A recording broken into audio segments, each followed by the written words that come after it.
Daily Devotion with Pastor Balla for May 30th, 2024, from the book of 1 Timothy, Balancing Authority and Persuasion in Church Leadership.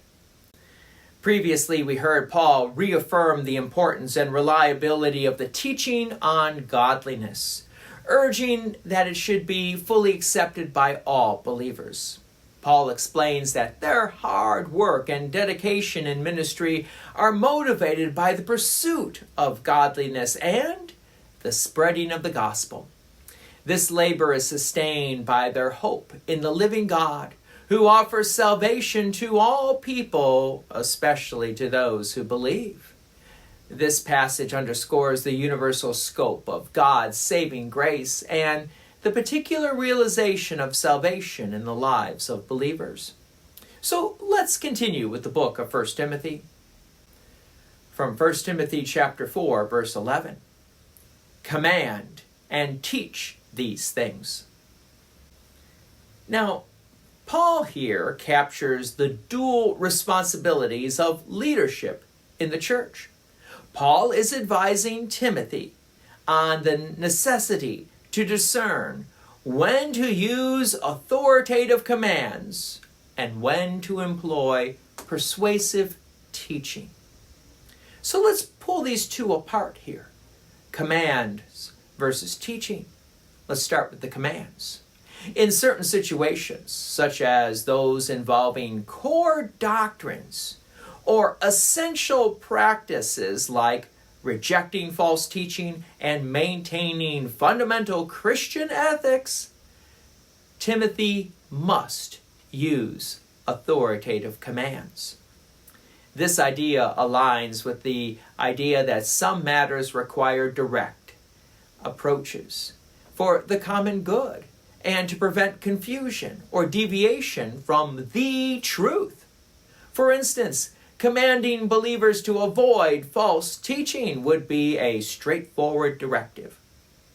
Whereas teaching, conversely, deals more with nuanced aspects of Christian life, such as encouraging generosity, chastity, or explaining the complexities of the faith. Here, Timothy should employ teaching. This requires patience and persuasive reasoning to help believers understand and internalize these important values. So teaching helps build a deeper, comprehensive, and voluntary commitment to living out these principles. Are commands necessary? Well, yes.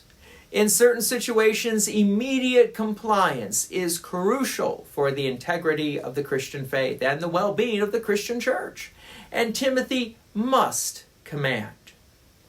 This authoritative stance is necessary to maintain order and doctrinal purity. Is teaching important? The answer is yes. When encouraging believers to adopt a more profound and personal change or spiritual growth, Timothy should teach. This method fosters understanding and willingness to embrace these changes sincerely. So Paul's directive to Timothy and to all pastors encapsulates the balance between authority and persuasive teaching in church leadership. By commanding in some cases and teaching in others, Timothy and all Christian pastors can effectively guide the Christian church, ensuring both doctrinal fidelity and spiritual maturity. The effectiveness of church leadership relies on the ability to discern when to command with authority and when to teach with patience and clarity. God's peace and many blessings be with you, and thank you for listening. And please take an opportunity to share this message with others. If you have enjoyed these daily devotions, please consider making a donation to Peace Lutheran Church, 24024 West Main Street, Plainfield, Illinois, 60544. Thank you again for listening.